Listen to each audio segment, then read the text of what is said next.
I'm going to take you here to China for a little bit. This is the Mogao Cave system in northwest of China. There are over 1,000 caves. They were used for meditation, and each is elaborately painted and filled with statues, reliefs, and objects used as visual aids in the quest for enlightenment. That's what it's all about. Knowledge is all about personal enlightenment at the end of the day. And in time, this cave system became a major Buddhist place of veneration. Well, one day, one curious monk decided to peer behind a mural, and this is what he found behind the mural. He found a hidden archive of up to 50,000 documents. So much so that he actually ended up living there and being the caretaker of the actual place. And these documents had featured text on history, mathematics, and folklore, and they were written in a dozen languages, including Old Uyghur, Tangut, Early Tibetan, Sanskrit, and the undeciphered language called Nam. Incredible.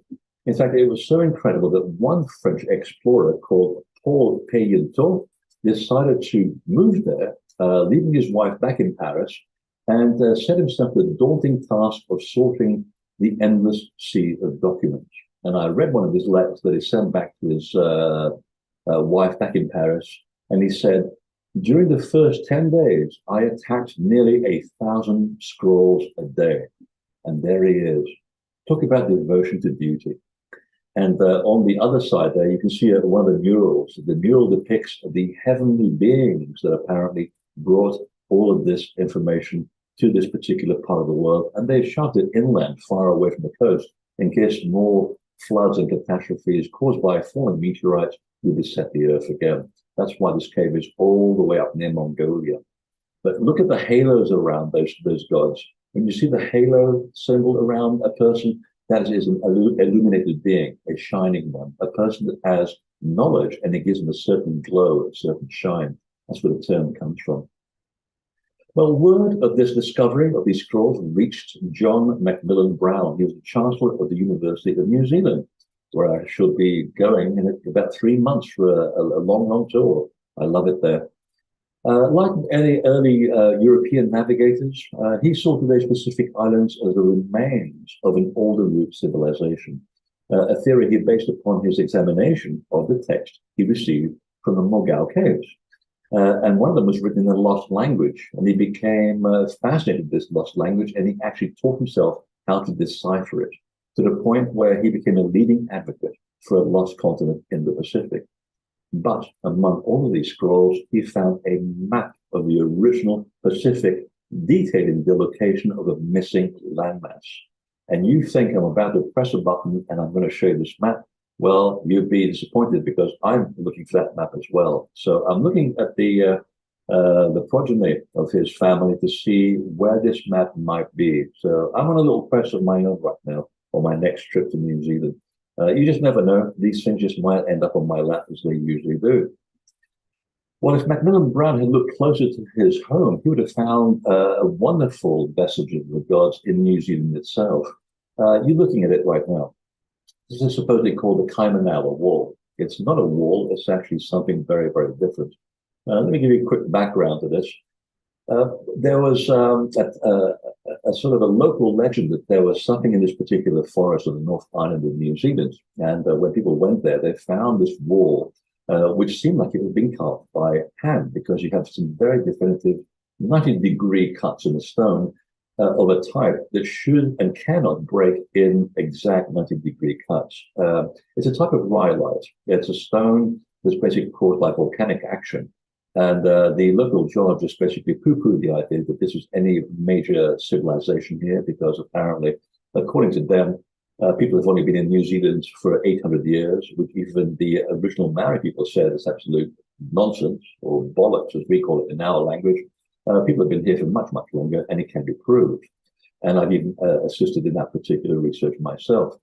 So it turns out that they were saying that this stone was placed there meticulously by the local volcano. So the local volcano spewed these rocks 15 miles through the air and landed them exactly together, and they broke off exactly in 90-degree cuts, and they're perfectly fitted. Sure, that's a very scientific way of looking at this. Well, what the geologists and the academics don't know is that this is not that stone. It's a very different stone altogether. It's a part of a local outcrop.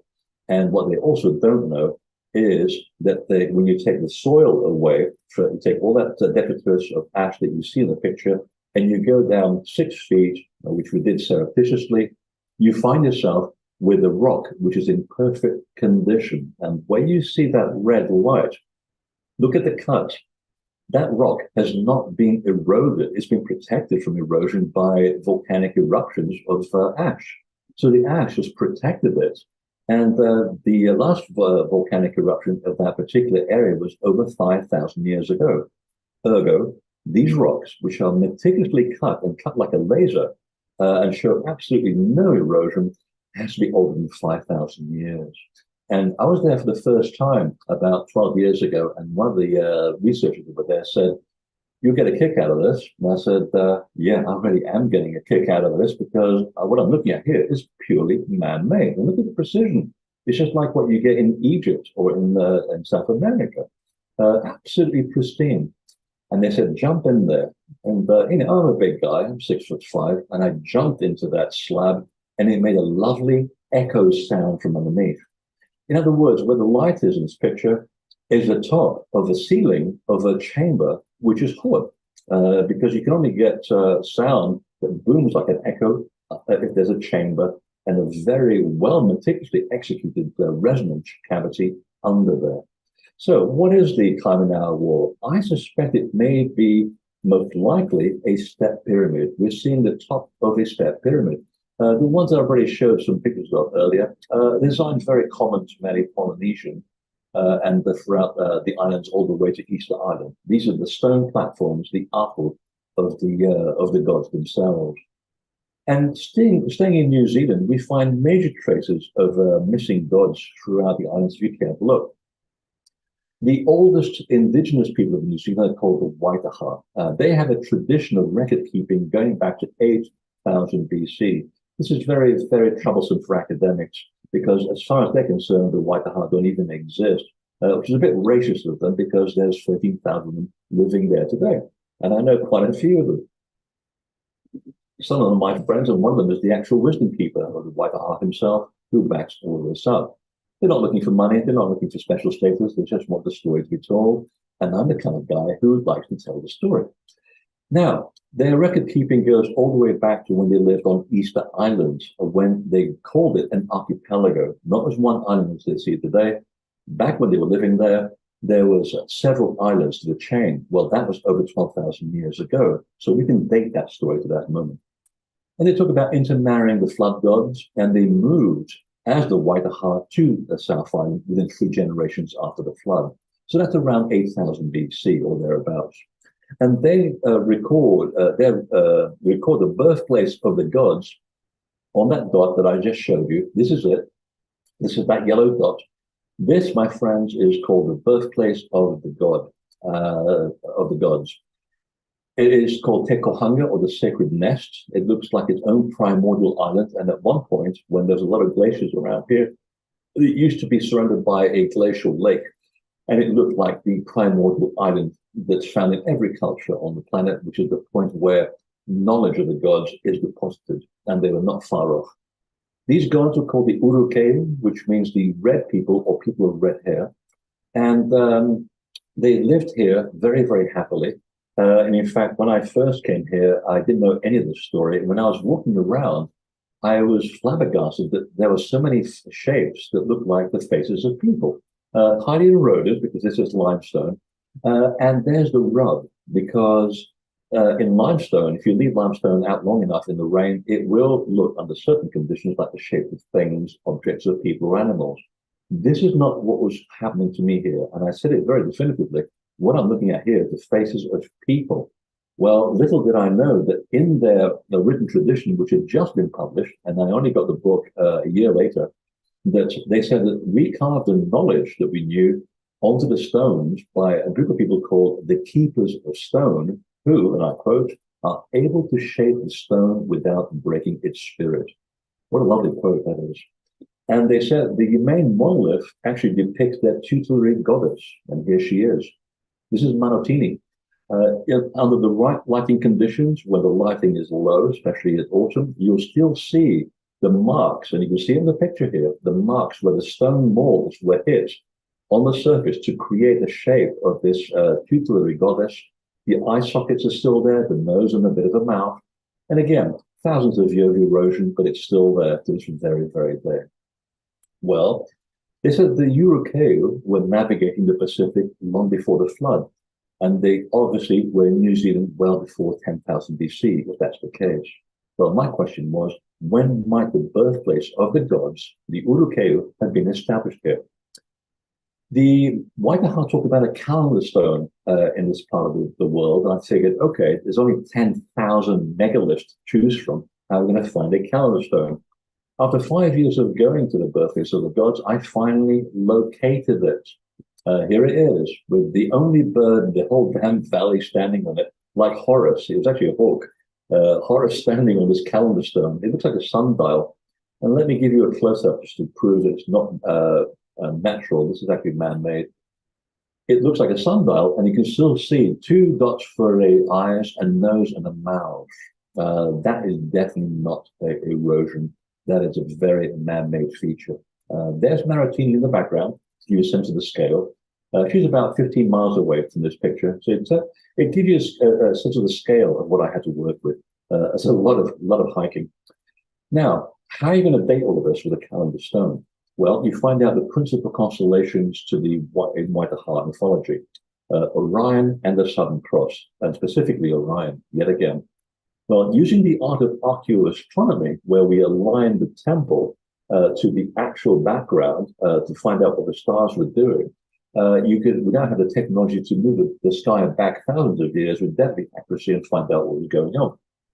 Well, I took Orion to be at face value, and I rolled back the sky to find out when it might have appeared for the first time as a full constellation above this rock, and there you have it, exactly on the spring equinox of 10,400 BC. Now, this date, if you're a fan of ancient civilizations, you will know your hairs will start pricking on the back of your head and your arms, if you haven't got hair on the back of your head, like some of us do. This is a date that you'll find in many, many places around the world. It has enormous implications. For example, it's the same date commemorated at a place called Porta Sad, which means in ancient Armenian, the umbilical cord of Osiris. Osiris being the Egyptian god who is the earthly depiction of Orion. Many of you will know this by its more familiar Turkish name, Göbekli Tepe, which does not mean the same thing. Porta Sada means the umbilical cord of Osiris, and it has huge implications because it is linked directly to Egypt, because it's the same occurrence that's taking place in Egypt as well. If you go to the Nile, and we're not far from here in the Temple of Edfu, there was an agricultural revolution that took place in 10,500 BC, completely out of nowhere. It's flabbergasted experts forever. Well, it happens to coincide with the arrival of the gods from the Indian Ocean. And these gods in Egypt are described as the Aku Shemsu Horus. And they literally translates as shining ones, followers of Horus. And you'll find all their stories and their arrival and all of the things that they did here on the walls of the Temple of Edfu. One of my favorite buildings on the planet. They're called the building texts, and they'll talk about the arrival of the gods, where they came from, where they were going, what they did, and they put the information everywhere. It's the best text you will ever read if you know how to read hieroglyphs. Fortunately, there was a wonderful woman academic in Manchester, England, who passed away recently, called Eve Raymond, and she translated the walls, which saved me a lot of effort because I've been talking about them for decades, and it certainly made life a lot easier. And one of the things that I was amazed about the translation, and she's not judging what's on the wall. She's a very dry academic translation of what's going on as she sees it, which is wonderful because it's a wonderful record, and then you can decipher it in your own filter. It mentions this particular part of the Temple of Edfu on the wall with the god of wisdom there on the right, Jehuti, the one you call Thoth, which is a Greek name. So Jehuti, the god of wisdom, is sitting there talking about mentioning 42 books written by this antediluvian god. Yes, Jehuti was a real guy. Even though he's got an ibis head, he was a real guy, a real teacher. And these 42 books were set to cover every facet of knowledge, and they will be given to us by the gods. It's one of the biggest demonstrations of information from the world of the gods. And there's 3 of them which are particularly a particular interest to me, which still haven't been found. They give you the title on the walls, but we're still waiting to find out where these things are buried. And if you happen to come across them, here are the names. Just let me know, give me an email. One is called the Sacred Book of the Temples. They're the Sacred Book of the early primeval ones, which preceded the time of the gods. And then there's the Sacred Book of Atum. That much we know. But then there are even other terms which still have yet to be found. And this is what I want to get my hands on. And I keep saying I'll have sex with anything or anyone that can tell me where this damn book is. It's called The Specifications of the Mounds of the Early Primeval Age. And I'll tell you why I'm fascinated by this book. Because it contained the master plan upon which Egypt was to be laid out, including an inventory of all the original mounds upon which the historical temples will be built. All part of the plan to, and I quote, resurrect the former age of the gods following the end of the Ice Age. So what we see now in Egypt are replicas, they're reconstructions of the old temples that were already there. Not that that's a bad thing, because they kept to the same plan. So even though Edfu was refinished by the Greeks and refurbished, the Greeks stuck to the original plan. So what you're seeing here is a mirror image of the original temple, which is now somewhere under the ocean in the Indian Ocean. That's how the story goes. That's why these lost books are very, very important to us and also to myself as a researcher. But one of those original mounds is fascinating. It's called the Osirion, and there's been some debate about the dating, because the temple that sits above it, which was built by Seti in 1300 BC, is aligned to it, but it bears no resemblance. These 2 temples were built by 2 completely different people. And it's not an underground temple. This was an original freestanding structure which has been covered by mud over many tens of thousands of years. So just like the Valley Temple at the base of the pyramids of Giza, this was its own freestanding structure. And it's absolutely fascinating. Here's how I calculated the dating for this. I've got a picture for this. It essentially, when you look at the information in Seti's temple, he gives you a clue on the very last room in the very last corner. If you want to do this research, you really got to work hard. They're not just going to hand the stuff to you. And there's a clue there that points to Cygnus, which back then was a kite hawk, not a swan. Cygnus the kite hawk, which is the symbol of Isis, which is, of course, the consort of Osiris. It rose for the first time as the Milky Way is rising in front of the entrance of the Osirion. And remember, this is a sort of a fictionalized image. We're seeing the back of the temple with the doorway, because there was a roof here at one point. I'm just giving you what was seen through the doorway. If you can imagine that for a second. You would have seen on the winter solstice of 10,500 BC, exactly when that agricultural revolution appears along the Nile, the Milky Way rising vertically through the door, and around midnight, Cygnus, the kite hawk, appears as if though it's riding this river of stars vertically through the doorway, and then Deneb, the bright star, appears right in the doorway. I mean, talk about this wonderful theatrical moment where the temple is built to literally honor that moment in time to tell us this is when the gods are right here in Egypt. So it's a wonderful artifact that places them in that particular place in time, in that part of the world. But if you want to meet people whose ancestors know everything about a lost civilization hidden in plain sight, go to the Mediterranean island of Sardinia. It's a wonderful trip because it is packed with folklore, with a long memory of another culture called the Atlantean culture, which the people of the older generation will tell you about if you happen to sit next to them in a little bar in the middle of the island. They're not afraid to talk about it. They're very proud that they came, that Sardinia used to be an outpost of the Atlantean Empire just before it finally sank in the middle of the ocean in the Atlantic, which is what the Maya said all along. And they said that the original temples that were built and scattered throughout Sardinia, of which this is one of them, they're the ones who built these temples originally. They had the ability, and I quote, to shape stone by reconstituting it and remolding it. They're only one of 3 cases in the world where I've come across the original knowledge that has gone through the folklore that talks about the reshaping of stone by making it soft enough to bend like dough. The other one is in South America, and the other one is in India, in the Vedas. So these people from the older generation make no bones about who built this culture, starting with the 6,500 muraji, these wonderful towers associated with a class of astronomer priests. Here's a closer look at one of them. Look at the size of that lintel stone. That's a small one. The earliest, the doorways, when you look at the way that the doors are pointing to the landscape, and you can actually date the alignment of things, the earliest that I have so far for these structures is 8,500 BC. That's not far from the time when the gods of Japan arrived in that part of the world. And there are many references. The constellation associated with the gods was Orion throughout Sardinia as well. So Orion seems to be a mainstay of the marker, the logo that the gods were here. You know, rather than scribbling on the wall, this is my name, this is where I come from.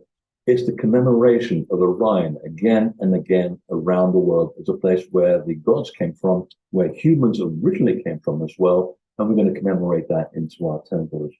So Sardinia is full of this wonderful information. And one day I was minding my own business, and I said, "Oh, you better look at one of the pyramids while you're here." And I said, "Pyramids? Hello? Yes, if you just go down the road, turn left, and get a wide-angle lens." And he wasn't wrong. So many thousands of years have gone by. This is a real pyramid, and if you happen to bring a trowel with you, which I don't recommend, I wouldn't say that and suggest that for 1 second.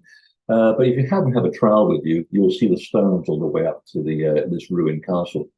The local Catholic Church tried to replant trees to try to hide it. The Catholics built a castle on top. But no, it's very much there, and the locals know all about it. And they also talk about a lot of UFO phenomena going in and out of this particular hill. And they don't even blush when they talk about it. For them, it's a matter of fact. And they're saying, you know, we hate to talk about it because we don't want to attract tourism. We actually like the way things are here. So you know they're not making this up, and you know they're not doing it for the money. And there's another valley not far from that pyramid where they talk about the temples being a mirror image of the constellation. Now, I know this from my work in southern Britain. So places like Stonehenge and Avebury are part of the constellation of Draco as it appeared in the night sky in 2500 BC, which is when most of those temples were built. In this particular valley in Sardinia, let's talk about the Pleiades. And I thought, okay, well, let's map these sites on the map, which you can do very accurately. And sure enough, these sites are the mirror image of the constellation of the Pleiades as they appeared in the sky in about 8,000 BC, except for one star that was missing. Its main star, Maya, was missing. And I went there after having seen it on Google Earth and thinking, that looks suspiciously like a pyramid. And I actually went there, and it's a step pyramid. It has not been excavated. I might be the only person apart from the local shepherd who has actually touched the stones of that particular mound. Incredible moment in time. And of course, it is packed with giants' graves and the bones of giant people all over the place. There's lots and lots of these places. They're built with huge stones, and there's no one buried in them. So it's not the fact that the graves are housing the giants. These are the repositories of the work that the giants left there. And all of these places were originally covered with soil as well, just as they are in Scotland. And in fact, they are the precursors of all the megalithic culture that you find in Ireland and Scotland. What these temples are doing, they are marking the telluric currents that flow through the earth. Like I said at the beginning, electricity and magnetism, that's what creates a telluric current, and that's the current that flows into that little doorway that those people are standing on. You can see the horns of the actual building, almost as if they're bringing and aligning the current to go into that place. And of course, every one of these sites aligns to specific astral objects. They're either referencing Orion, Sirius, the winter solstice, and the equinox. And again, the dates are very remote. 7,800 BC for these giants' graves, and my marker so far.